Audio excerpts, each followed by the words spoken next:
Victor, Stefan mentioned that teams are packing the paint more when you're on the floor. How are you reading those coverages in real time, and what does it say about the group that you guys were able to beat this team twice, even when the defense were keyed in on you? Even when the defense were keying in on you. Oh, I mean, it's nothing new.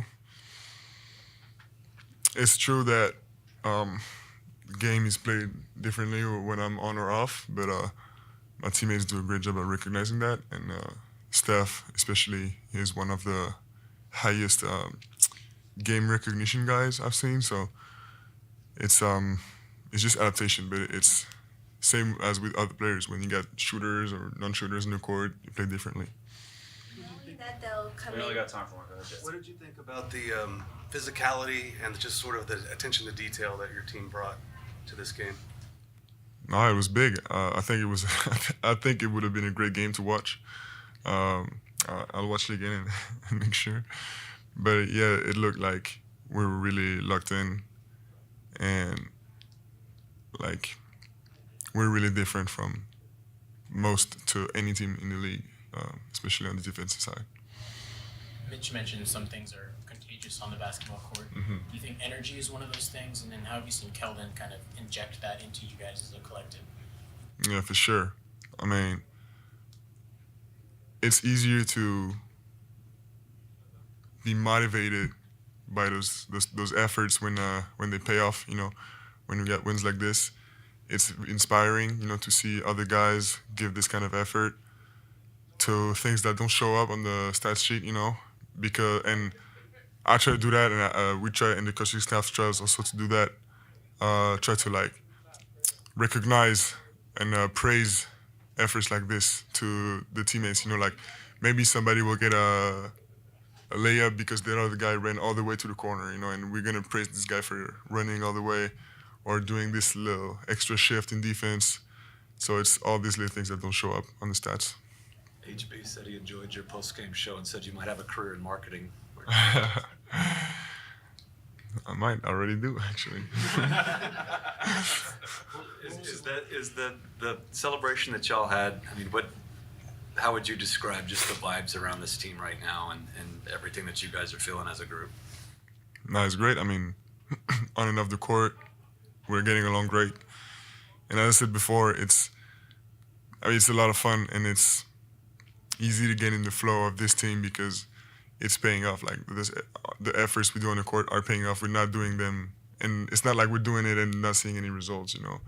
So it's contagious, but we need to make it even more contagious and take pleasure from playing games like this, doing hard things. It's early in the season, and 30 games, not even 30 games, but to beat that team twice, does it tell you a little bit about how close you guys really are to being in that tier? Of course. And it also tells me how much better we are from the beginning of the season. We can still get much better. Still get a few wins before we can catch up on them. But yeah, it means something for sure. Hey Victor, is this? You said it wasn't a rivalry back when we were in Vegas because of what they've done so far. But after what you just said, is it a rivalry yet? And if not, what does it take for you to feel like it is a rivalry?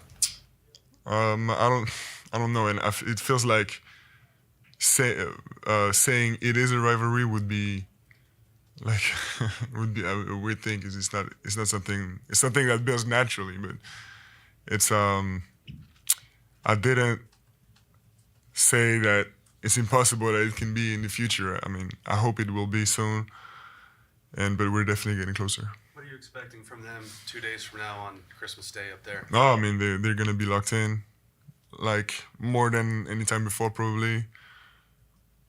I know it's a resourceful team, but we're gonna be there too. Speaking of expectations, before the season started, you were quoted saying that you might be a top 6 seed team. Mm-hmm. How does that meet your expectations now that you're second in the West and 22-7? I mean, ultimately the goal is the same: is getting into the playoffs right away, right after 82 games.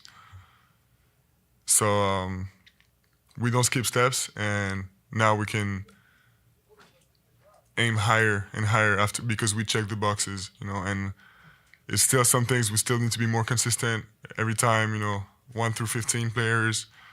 But yeah, it's we check boxes, and now we can aim for the very top of the conference.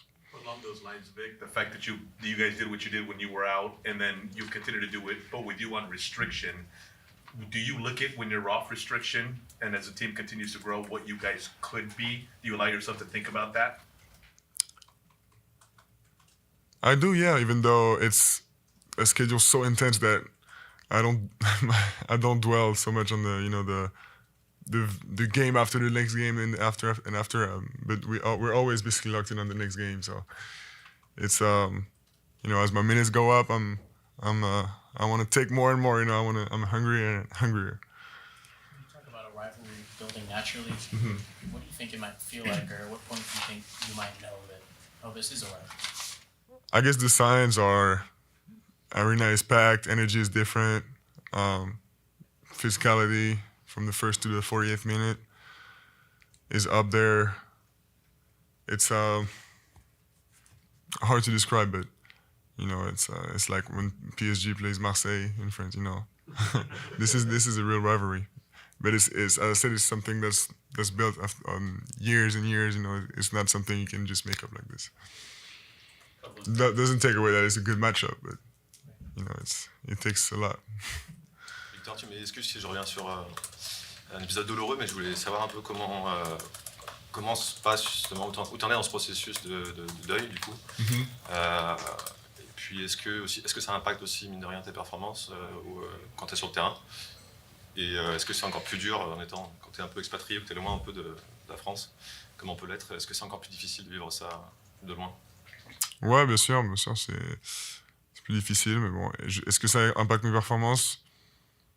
Dur à dire, parce que tout peut...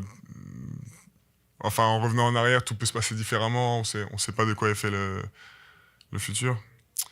Mais ouais, c'est spécial, mais bon, on joue tout le temps avec des contraintes. Évidemment, celle-là, c'est plus importante pour moi, donc... mais voilà, on fait avec. On a parlé beaucoup de la prétendue rivalité entre toi et Chet. Je voulais juste savoir ce que tu en penses aujourd'hui. On a l'impression que de l'extérieur, en tout cas, c'est pas quelque chose à laquelle tu penses forcément. Est-ce que c'est le cas et qu'est-ce que tu penses de ce joueur globalement? Non, effectivement, c'est pas le cas. En tout cas, sportivement, non, il n'y a pas photo. Thanks, Vic. Merci.